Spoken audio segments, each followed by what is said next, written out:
వి gold trusted gold buyers. మీరు తాకట్టు పెట్టిన బంగారాన్ని విడిపించి ఈ రోజు ఉన్న మార్కెట్ ధరకు కొనబడును.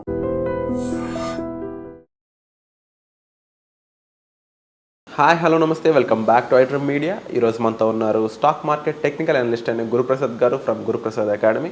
సార్తో మాట్లాడదాం. Hi sir. Hi sir. Sir, Nifty small cap 50 ఏదైతే ఉందో ఇది అన్నీ అడిగేస్తున్నారు. అన్ని ఇండెక్స్లో అడుగుతున్నారు. ఇండెక్స్ టోటల్గా లేదు, it's good information. Right person ఉన్నప్పుడు రైట్ క్వశ్చన్స్ అనేవి చాలా ఇంపార్టెంట్. ఆడియన్స్కి రైట్ ఇన్ఫర్మేషన్ వెళ్ళాలి కాబట్టి. ఓకే, సో లేదు మీకు కూడా కొద్దిగా నాలెడ్జ్ ఉంది. యా, సో అది రైట్ నో -130 పాయింట్స్తో 7,000 చేంజ్ దగ్గర అయితే ఉంది. సో దీని పరిస్థితి ఏంటి, ఎలా స్టార్ట్ అయింది, ఎలాంటి ప్రొసీజర్ ఉంటుంది? డెఫినెట్గా ఇక్కడ మన ఎన్ఎస్సి వచ్చి ఒక మంచి పని చేసింది. మనం 25 years ముందు ఇలా ఇండెక్స్ బేస్ చేసి ఇలా లేదు. ఇండెక్స్ ఫామ్ చేయడం, ఈ టెక్నాలజీ అన్నీ పెరిగిన తర్వాత వాళ్ళకు కూడా చాలా ఈజీ అయిపోయింది. ప్రతిదానికి ఒక ఇండెక్స్ పెట్టేస్తారు. ఫార్మా అంటే ఫార్మాకి ఒక ఇండెక్స్, ఎనర్జీ అంటే ఎనర్జీకి ఒక ఇండెక్స్, రియాలిటీకి అంటే రియాలిటీకి ఒక ఇండెక్స్. ఎందుకంటే దాన్ని బేస్ చేసి మనం అనలైజ్ చేయొచ్చు. ఇప్పుడు జనరల్గా ఏమవుతుందంటే ఫార్మాలో ఒక 50 కంపెనీలు అనుకోండి, ఆ 50 కంపెనీల్లో మనం అనలైజ్ చేయడం కంటే నిఫ్టీ ఫార్మా ఇండెక్స్ని అనలైజ్ చేస్తే చాలు. ఇది కూడా ఎలా మనం దానికి లింక్ చేయాలంటే, ఫర్ ఎగ్జాంపుల్గా చెప్తున్నాను. ఇప్పుడు ఫర్ ఎగ్జాంపుల్ ఏదో ఒకటి నిఫ్టీ ఫార్మా ఉంది, ఫార్మా ఇండెక్స్ మనకి బూమ్ అయిపోతుంది అనేది ఇండెక్స్లో మనకు తెలుస్తుంది.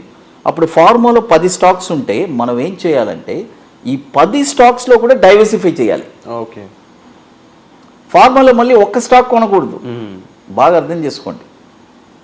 ఈ 10 స్టాక్స్ని డైవర్ట్ చేస్తే వండర్ఫుల్ రిజల్ట్ వస్తుంది. అలాగే ఇప్పుడు ఈ నిఫ్టీ కూడా, మీరు అడిగిన నిఫ్టీ స్మాల్ క్యాప్ కదా, యా చూడండి. స్మాల్ క్యాప్ అనగానే కొంచెం ఎంత రాబడి ఉంటుందో అసలు మన వాళ్ళకి స్మాల్ క్యాప్ అంటేనే పండగ. అవును, ఎందుకంటే చాలామంది నన్ను అడిగేది, ఇది ఒక మంచి ప్లాట్ఫామ్గా ఉంది. ఎందుకంటే అందరికీ నేను ఫోన్లో చెప్పాలన్నా కూడా చాలా కష్టంగా అవుతుంది. మీరు ఇక్కడ ఎంతోమంది నన్ను కాంటాక్ట్ చేస్తుంటారు. చాలామంది, కొంతమంది పాపం నేను బిజీగా ఉంటాను, కొంతమంది మాట్లాడతారు, కొంతమంది నేను ఎత్తలేను, కొద్దిగా డిసప్పాయింట్మెంట్ అవుతారు. బట్ ఈ ప్లాట్ఫామ్ వచ్చి వాళ్ళకి నాకు తెలిసి దే ఆర్ బ్లెస్డ్ అనుకుంటా. ఆఫ్కోర్స్, ఎందుకంటే వాళ్ళకి క్లియర్గా తెలుస్తుంది అవునవును పర్ఫెక్ట్గా ఎక్కడ ఏంటనేది. కాబట్టి నిఫ్టీ ఈ స్మాల్ క్యాప్ కూడా జర్నీ వచ్చి చూడండి. స్మాల్ క్యాప్ అనగానే చాలామంది నన్ను అడుగుతూ ఉంటారు, సార్ ఏదైనా ఒక మంచి రిటర్న్స్ అంటే ఎలా చెప్పాలంటే, సార్ 200%, 300% రిటర్న్స్ వచ్చే స్టాక్స్ ఏదైనా ఉంటే చెప్పండి సార్ అని. 50 కంపెనీలు మనం అనలైజ్ చేసి చెప్పలేం కదా. అవును, టైము ఉండదు మనకి. ఇప్పుడు ఉండే టైట్ షెడ్యూల్లో మనం ఒక చేసి చెప్పగలం, but it will take a lot of time. కాబట్టి మనం ఏం చేస్తామంటే ఇంకొద్దిగా అడ్వాన్స్గా వెళ్తాం.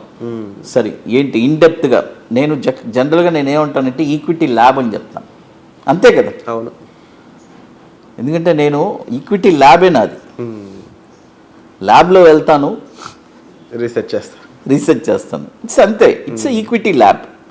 కాబట్టి మనం వచ్చి ఇక్కడ మనం ఏం చేస్తున్నామంటే దీని జర్నీ కూడా 3000లో స్టార్ట్ అయింది విరాట్. ఓకే, 3000లో 2020లో స్టార్ట్ అయిన జర్నీ 9500 వెళ్ళింది. చూడండి, మీరు ఆలోచించండి, 3000 ఎక్కడ, 9000 ఎక్కడ. అవును, 3 times, 2 times. ఇండెక్సే 2 times పెరిగితే అప్పుడు స్టాక్స్ ఎన్ని టైమ్స్ పెరిగి ఉంటుంది? ఇండెక్స్ కంటే స్టాక్స్ ఇంకా 1 time ఎక్స్ట్రా పెరుగుతుంది. కాబట్టి ఇప్పుడు మార్కెట్ వచ్చి 7400 రేంజ్లో ఉంది. కాబట్టి నెక్స్ట్ ఈ 50 షేర్లు ఎక్కడెక్కడ కొనాలి అని చెప్పేస్తాను. 5876 వస్తే అక్కడ ఒక 35%. మన ఫార్ములా అందరికీ తెలుసు, 10 parts 3 parts.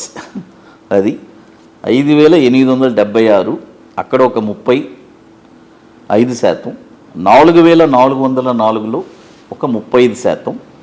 2059లో ఒక 30%. ఈ ప్రైజెస్లో నిఫ్టీ స్మాల్ క్యాప్ ఎవరిని ఇక మీరు ఎదురు చూడాల్సిన పని లేదు. ఇక అసలు మీరు ఇంక ఐ డ్రీమ్ చూడండి చాలు, మీకు తెలిసిపోతుంది.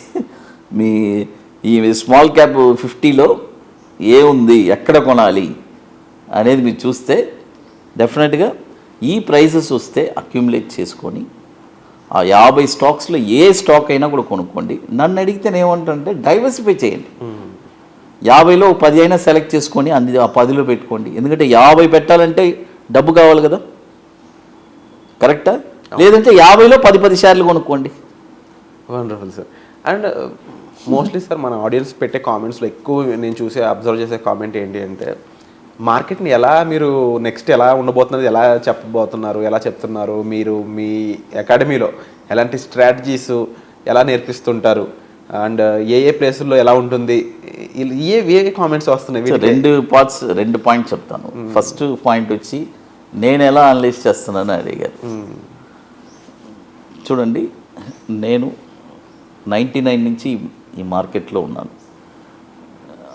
ఆ రోజుల్లో మాకు నేర్పించే వాళ్ళు ఎవరన్నా ఉన్నారా? లేదు. మీరు ఆలోచించండి. యూట్యూబ్ ఉందా? కానీ మాకు అప్పుడు యాహూ ఉండేది, ఓకే, చాటింగ్ చేసుకోవడానికి. గూగుల్ లాగా యాహూ సెర్చ్ ఇంజిన్ అప్పుడు మెయిన్ యాహూయే. 95 నుంచి నేను ఇంజనీరింగ్ కంప్లీట్ చేసుకున్న తర్వాత టోటల్గా నా ప్రొఫెషనే చేంజ్ అయిపోయింది. అవును. యాహూ అంటే నా స్నేహితులు మొత్తం యూఎస్లోనే ఉన్నారు.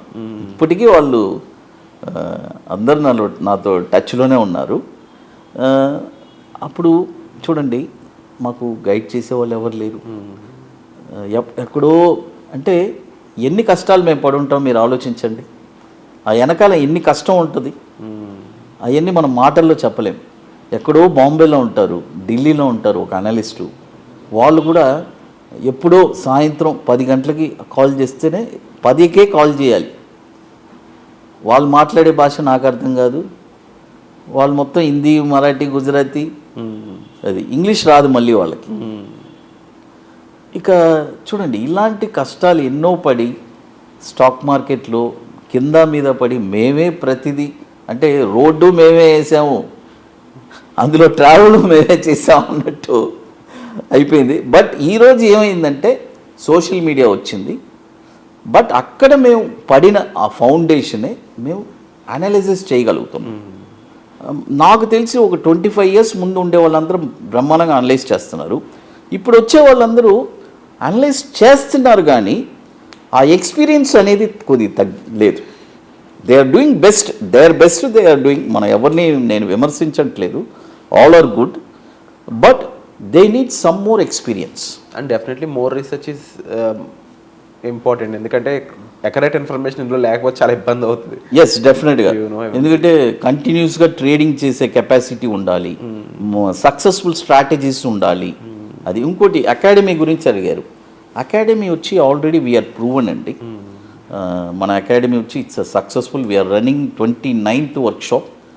కాబట్టి ఇన్ని వర్క్షాప్ నేను చేయగలుగుతున్నా అంటే నా స్టూడెంట్స్ సక్సెస్ చేశాను కాబట్టి నేను చేయగలుగుతాను. Very true.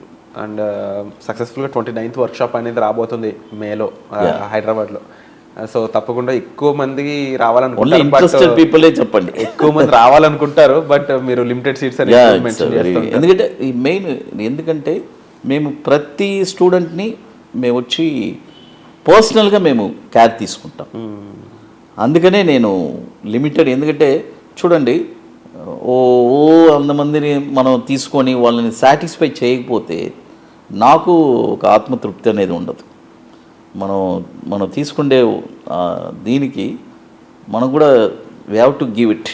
అవును, అది. సో వచ్చే ఎపిసోడ్లో మళ్ళీ కలుద్దామండి. ఈ 29th వర్క్షాప్ సంబంధించి మీకు డీటెయిల్స్ కావాలి అనుకున్నట్లయితే మీరు డిస్ప్లే అవుతున్న నెంబర్స్ కాల్ చేసి దానికి సంబంధించిన పూర్తి వివరాలు తెలుసుకోవచ్చు. అలాగే సార్తో కూడా మాట్లాడవచ్చు. వచ్చే ఎపిసోడ్లో మళ్ళీ కలుద్దాం. Thank you so much sir. Thank you.